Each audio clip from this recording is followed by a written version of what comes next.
Iya, Reno dan juga pemirsa, salah satu pesan dalam pertemuan antara Ketua Umum Partai Nasdem Surya Paloh dengan Ketua Umum Partai Gerindra Prabowo Subianto adalah stop politik identitas. Betul. Nah, kita akan bahas ya, apa yang harus dilakukan agar pemilu 2024 mendatang terhindar dari politik identitas sehingga tidak rentan terhadap ancaman persatuan dan kesatuan bangsa.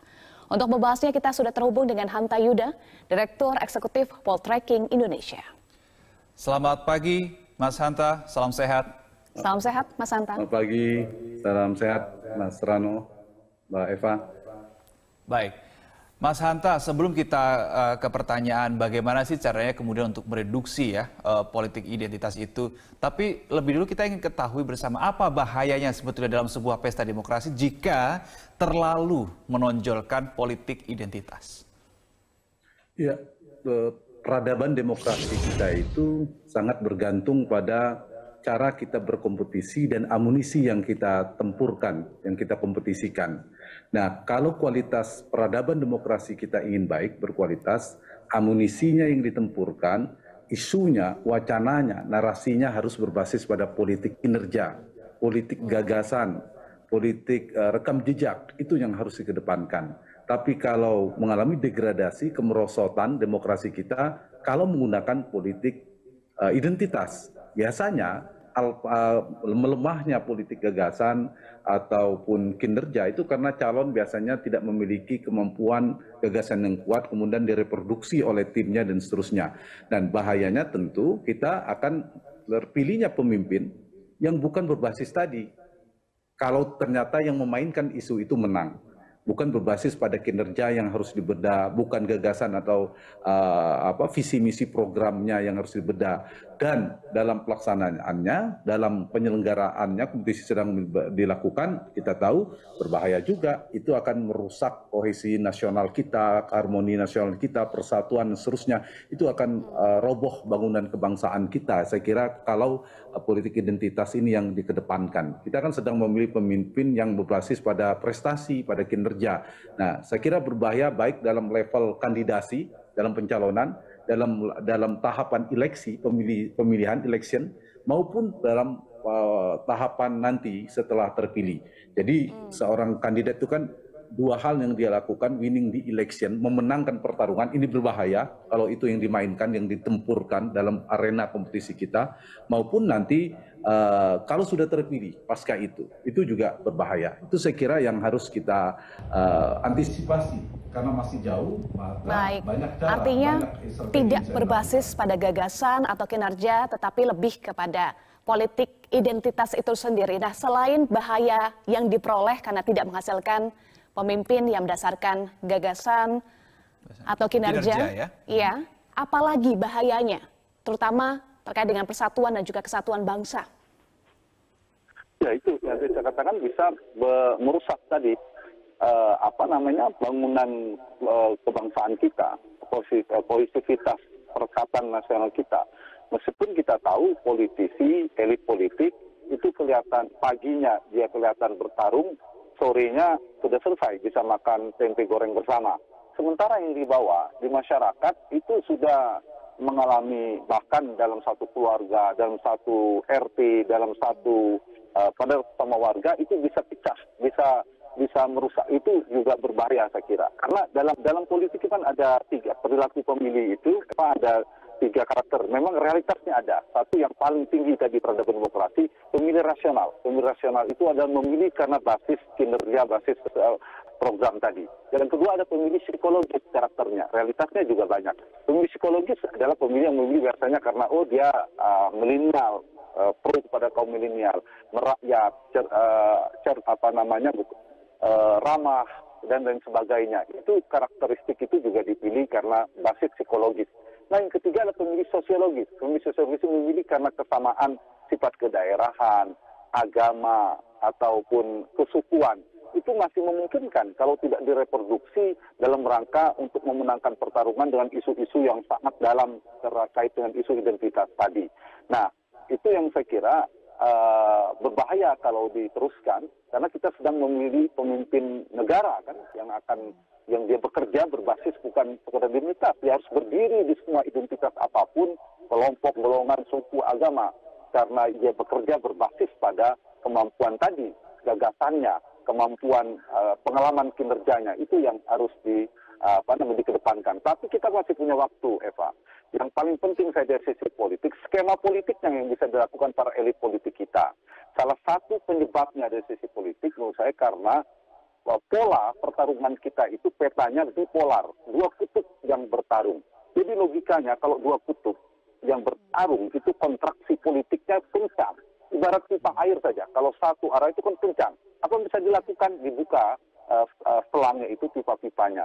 Poin saya adalah harusnya dibuka multipolar, multi kutub, minimal 3 kandidat misalnya atau 4 kandidat, itu mengurangi tensi kemungkinan terjadinya turbulensi politik berbasis identitas tadi.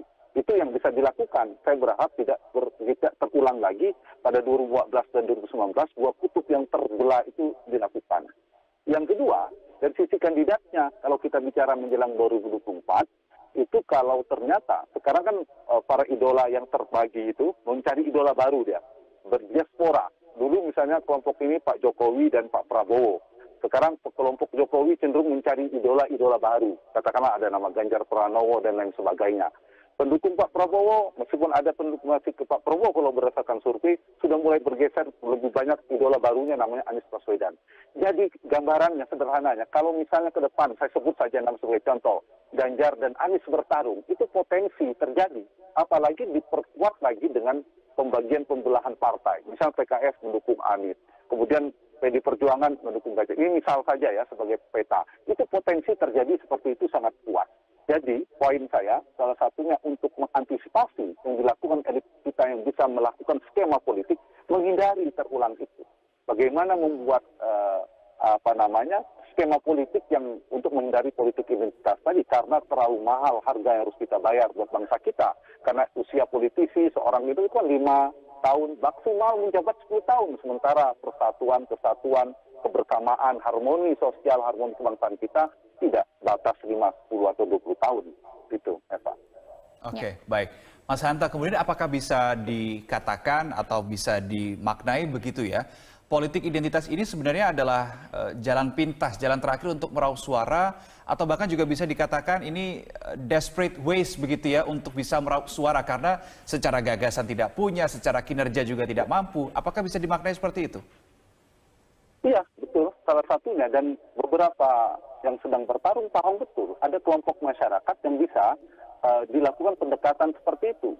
Biasanya kalau misalnya kelompok politik, poros politik, atau figur yang memiliki gagasan yang kuat, kemudian dia memiliki rekam jejak yang kuat, prestasi yang selalu diandalkan, harusnya itu yang dikedepankan. Tetapi kalau misalnya itunya sedikit, yang dikedepankan itu bertemu dengan masyarakat yang juga karakteristiknya sangat suka dengan mereproduksi isu semacam itu, apalagi sekarang tren teknologi media sosial yang juga mempercepat proses-proses itu, kemudian itu direproduksi, itu sangat mungkin terjadi. Sehingga saya kira komitmen semua partai, semua elit harus semuanya menjadikan gagasan ya, menjadikan rekam jejak itu digeser.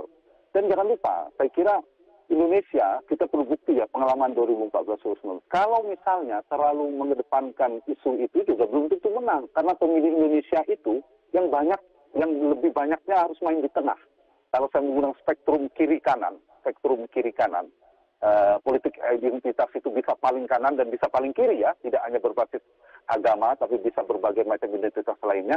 Justru di Indonesia itu yang moderat, pemilih di tengahnya yang harus banyak. Jangan lupa, kan semua kandidat yang akan bertarung harus memikirkan bagaimana menang. Kalau ingin menang, maka bicara Indonesia, dia harus bermain, tanda petik bermain itu, mengambil spektrum ceruk pemilih di tengah. Beda, mungkin pemilihan gubernur, beberapa provinsi bisa laku atau bisa menang, bisa lebih kuat, lebih mayoritas untuk menentukan. Tapi untuk Indonesia, menurut saya, berdasarkan data, saya meragukan menggunakan politik identitas bisa memenangkan pertarungan.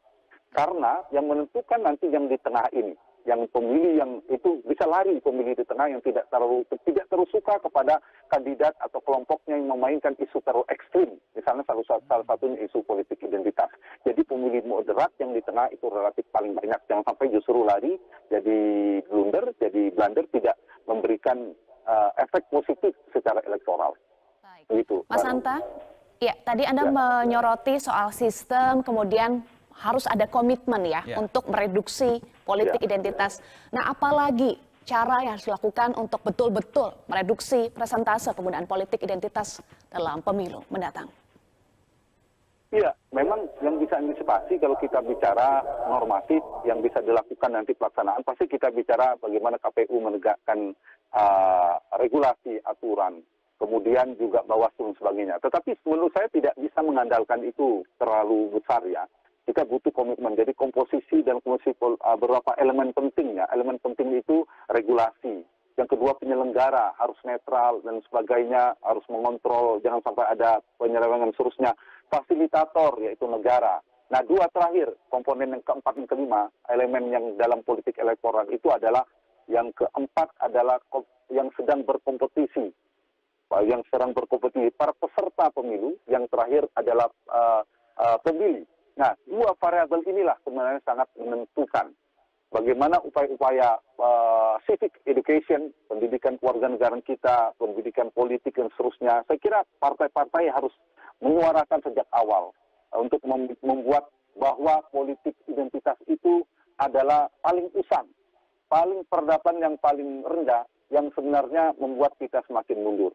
Jadi harus disuarakan terus oleh partai politik, oleh kita semua, civil society semuanya untuk bicara, untuk menggeser bertransformasi, meninggalkan politik identitas, tetapi kita betul-betul bergeser kepada politik gagasan tadi. Nah, yang paling penting juga saya kira bagaimana menjadikan pemilu tadi ya, yang paling mungkin gini, saya kasih contoh, misalnya, skema politik, saya kembali ke skema politik yang paling mungkin bisa dilakukan lebih konkret ya. Kalau misalnya ada nama-nama yang terbelah, misal saya kasih contoh aja, sekarang ada kelompok yang punya idola baru Ganjar dan Anies, itu bersatu misalnya, atau kelompoknya bersatu, itu paling tidak bisa memecahkan potensi terkristalisasinya kekuatan politik. Tapi kalau semakin menguat, misalnya kelompok politik ini bergabung, itu semakin menstimulus kelompok yang lain untuk juga melakukan hal yang sama. Kalau stimulus semakin mengkristal kekuatan koalisinya, kelompok koalisi yang mengkristal menjadi dua polar lagi, kemudian figurnya juga semakin kuat dosisnya, yang kanan sangat kanan bergabung, kemudian yang kiri sama-sama kiri bergabung, pemilihnya juga akan terbelah. Nah, yang paling penting menurut saya, pemilih akhirnya saya dan kita semua warga negara, Eva Rano, harusnya menjadikan betul kita harus melek politik semuanya. Tetapi kita dalam politik itu mendukungnya, saya mengistilahkan di Metro TV telah mengatakan kita mendukung boleh sepenuh hati. Ya, nanti kalau kalah kan kecewa, kita hanya sampai maksimal sakit hati. Tapi jangan mendukung sepenuh jiwa. Bahaya, karena kalau kalah kita kecewa kan berbahaya, yang tidak sekedar sakit hati. Jadi yang harus dipikirkan apa tadi itu, bagaimana dukungan yang kita lihat itu seperti mendukung mungkin tidak bisa apple-to-apple dibandingkan dengan dukungan klub sepak bola. Tetapi mereka bisa bersatu. Kita lihat petanya 2014, 2019, nanti ke 2024. Ada kelompok partai yang bersatu, kemudian 5 tahun lagi dia berpisah. 5 tahun lagi dia bergabung. Tidak sampai 5 tahun, mungkin hitungan 1 tahun dia bergabung. Ini realitas politiknya kelihatan. Terbelah. Ternyata bergabung. Kita contoh aja 2019, Pak Prabowo dan Pak Jokowi, itu kan keras sekali kelompoknya. Mereka diameter berlawan. Sekarang kan dalam satu kubu, Pak Prabowo menjadi menterinya Pak Jokowi. Itu sebagai contoh, gambaran bagi kita. Sama, tidak menutup kemungkinan yang diidolakan itu. Jadi apa? Masyarakat jangan terlalu serius, jangan terlalu pemilih, karena mereka bisa berpikir kapanpun, bisa bergabung kapanpun, begitu juga pemilih. Santai saja, kita dukung A, besok kita bisa dukung B. Jadi jangan habis-habisan dalam pertarungan politik, kemudian menggadaikan persaudaraan, persatuan, dan keharmonian sosial kita. Politik kebangsaan, politik persatuan, di atas segalanya, di atas politik-politik kompetisi elektoral itu. Baik. Boleh mendukung sepenuh hati tapi jangan sepenuh jiwa, begitu ya Eva. Mas Hanta, itu tadi kan kalau kita melihat dari mayoritas kita sudah melihat dari sisi elit politiknya, kemudian dari segi kandidat yang sedang berkompetisi kemudian nantinya ya. Bagaimana kemudian dari segi masyarakatnya ya, unsur kelima pemilihnya. Apa yang sebaiknya masyarakat lakukan selain teredukasi politik dengan baik supaya tidak termakan politik identitas yang mungkin meskipun sudah kita gaungkan masih saja berpotensi terjadi nanti di pemilu 2024. Apa yang harus lakukan masyarakat untuk membentengi diri? Ya, mari kita menjadi pemilih yang cerdas, pemilih yang melek, yang pemilih yang otonom, yang cerdas. Ya, ibarat kalau mencari kita membelah, kita tidak memproduksi berita-berita, isu-isu wacana di media sosial langsung saja dimakan, tapi betul-betul diklarifikasi, diverifikasi, kita betul atau tidak isu ini kan kita menyulut masyarakat cepat sekali, tersulut semua, mudah, kemudian melihat sumber berita tidak jelas, kemudian belum tentu kebenarannya. Nah, hal ini yang saya kira kita harus jadi pemilih cerdas, supaya kita tidak kecewa. Yang kita ulu-ulukan, yang kita idolakan, kemudian seterusnya, belum tentu juga seperti yang kita pikirkan.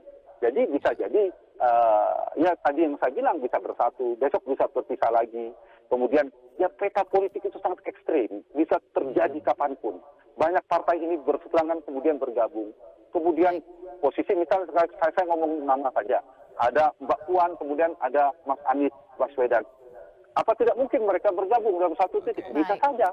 Nanti para idolanya akan kaget gitu.